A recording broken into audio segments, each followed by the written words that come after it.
The air hung thick and heavy, pregnant with the stench of salt and decay. Skyscrapers, once arrogant giants, now stood knee-deep in a watery grave, their glassy eyes reflecting the storm-ridden sky. The sun, a pale ghost behind the tempestuous clouds, cast an eerie, shimmering glow upon the endless expanse of the sea that had swallowed the world. This was the legacy of humanity's recklessness, a watery tomb for a civilization that had forgotten how to respect its cradle. Gone were the familiar landmarks, the bustling cities, the vibrant ecosystems. In their place stretched a desolate ocean, broken only by the skeletal remains of a drowned world.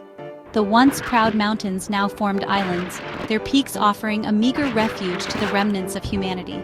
The planet had been reborn, baptized in the tears of its own destruction, but life, tenacious and defiant, found a way. Amidst the flotsam and jetsam of a forgotten world, a new society struggled to emerge, clinging to the wreckage of the past and hoping for a future on the face of this watery abyss. They were the survivors, the inheritors of a drowned world, bound together by tragedy and the will to endure. Lena Carter, her salt-sprayed hair framing a face etched with both worry and determination, adjusted the straps of her tattered life vest.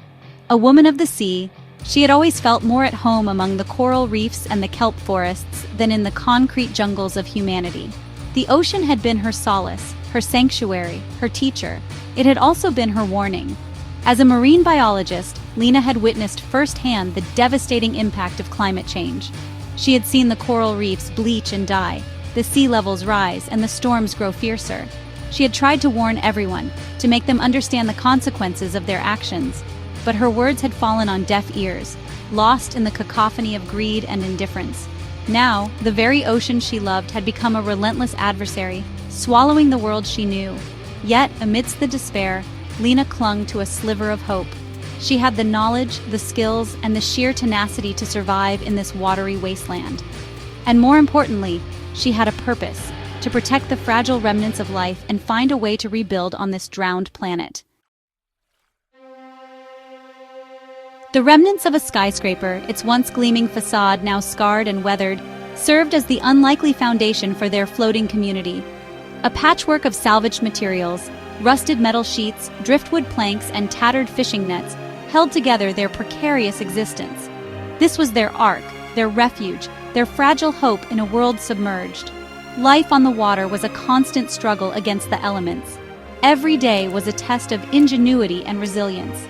They collected rainwater in makeshift cisterns, grew seaweed and fish in submerged cages, and scavenged for scraps from the drowned world below.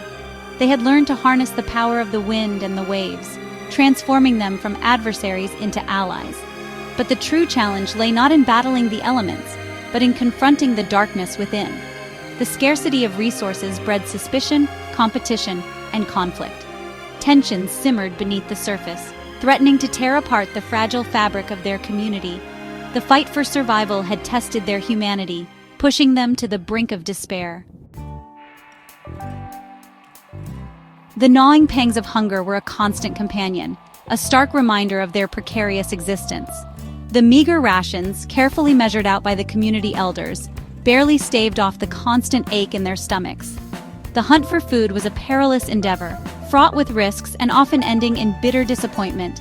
Yet, even amidst the deprivation, hope flickered like a fragile flame. Children, their laughter echoing across the water, played games with driftwood toys, their innocence a stark contrast to the harsh realities of their world. Elders shared stories of the past, keeping memories alive and reminding everyone of the world they had lost. And in the quiet moments beneath the star-dusted sky, love blossomed, a testament to the enduring power of the human spirit. But hope, like a seed in barren soil, needed nourishment to grow. They clung to the belief that somewhere, beyond the endless horizon, lay a haven, a sliver of land where they could rebuild their lives. It was this belief, this shared dream, that kept them going, that fueled their determination to survive another day in the unforgiving embrace of the drowned world.